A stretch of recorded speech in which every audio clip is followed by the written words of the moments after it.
Hello all you ponies and bronies out there, Timberwolf here, and welcome to My Little Pony Friendship is Magic, the Wolf Review. And today I will be reviewing Season 5, Episodes 1 and 2, The Cutie Map. The episode starts off with the main six coming into the throne room. Now, a lot of people may turn around not like Twilight's castle, but I think this throne room looks pretty cool. And of course, also in the throne room, we find Spike sleeping on his throne.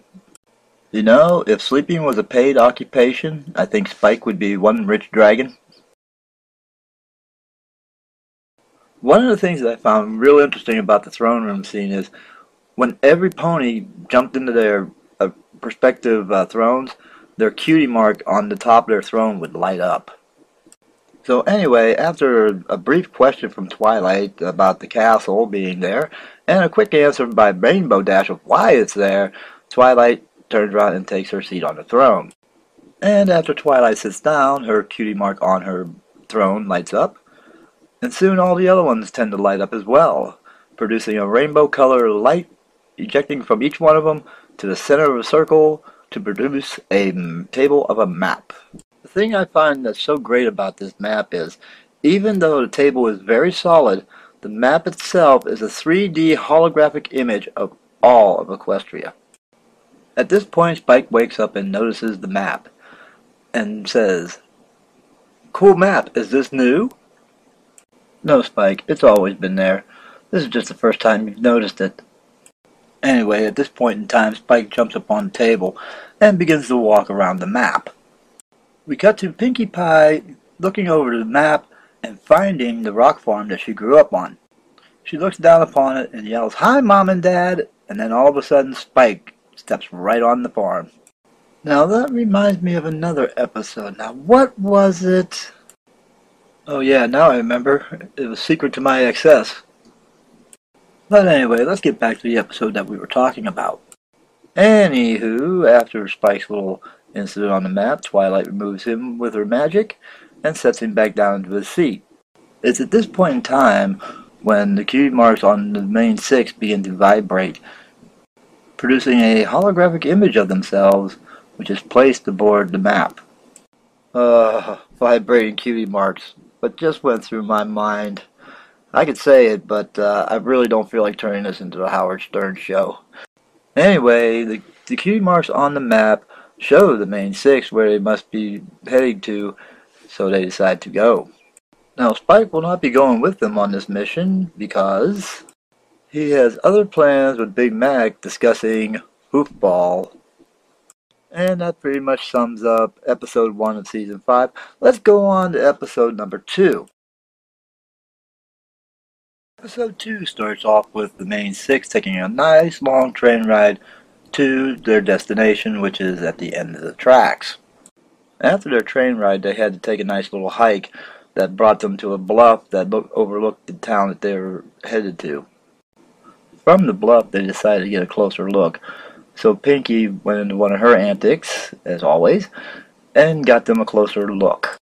And as you can see by the expression on Pinkie's face here, she doesn't like the looks of the town one bit. But the decision was finally made and they headed towards the town.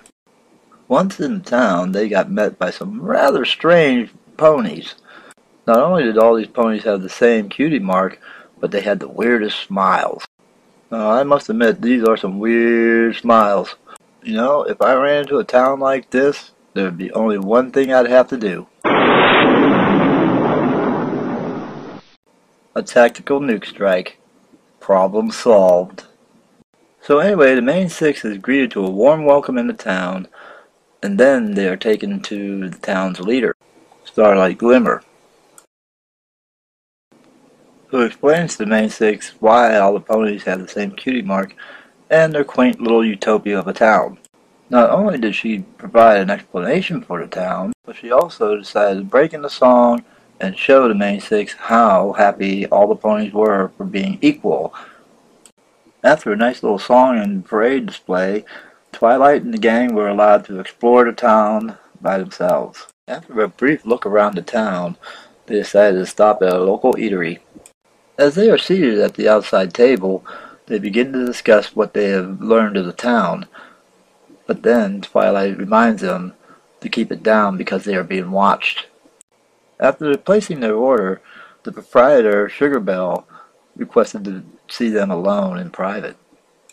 But in order to do that without drawing suspicion, they came up with a brilliant idea.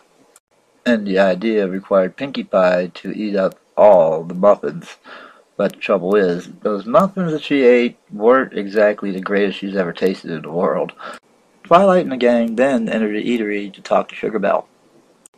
After some abnormal questioning, the main six find out where the cutie marks are being held. They ask Starlight Glimmer to show them the vault where all the cutie marks are being kept, and she gladly shows them. After showing them the vault, Starlight Glimmer turns to the others and asks them how they found out about the cutie mark vault. But before Twilight can turn around and give her an answer, Pinkie Pie blurts out the answer. It's at this time Starlight Glimmer decides that they know too much, and the six are soon surrounded by ponies and captured. Their cutie marks are soon removed and replaced with equal signs. The six are then led away to a secure building, where throughout their stay a subliminal message about their cutie marks are pumped in by a loudspeaker. It's at this point in time when Twilight comes up with an idea to use Fluttershy to help them get away. You know, this reminded me about the end of Season 4. Fluttershy, being afraid of doing the plan, ultimately agrees to do it, and ultimately convinces Starlight that she is ready to join the group. Starlight then allows Fluttershy to stay with her until her house is built. And it is while staying with her, Fluttershy finds out that Starlight is hiding her cutie mark underneath her equal sign. And the following day, Fluttershy reveals her secret, making the ponies of the town revolt against Starlight. Starlight then flees the town, taking the main six's cutie marks with them. All the other ponies rush to the vault and free their cutie marks, retrieving their cutie marks back. Twilight and the others begin to chase Starlight in order to get their cutie marks back. Whoops, let me back up for a second here. But because of the loss of their cutie marks made them slow, they were helped by 4 other ponies. And these ponies were Party Favor, Double Diamond, and Sugarbell. I'm not sure who the 4th pony was, they didn't say a name. Starlight was only stopped long enough for the main 6 to get their cutie marks back, and then she effectively escaped into the caves. All in all, I found Season 5's episodes 1 and 2 to be a very good show. What I really liked about the episodes was the cutie map. We went to a different location. We get to see new background ponies and a new villain. But I can honestly say what I really didn't like about the show, I really didn't like the song for some odd reason. It just wasn't me. Now, the thing that everybody's probably wondering, will Starlight show herself again this season? Well, I'm willing to bet that she will be back in the final chapter of the season. Well, that'll do it for me. I hope everybody enjoyed the show. See you next time.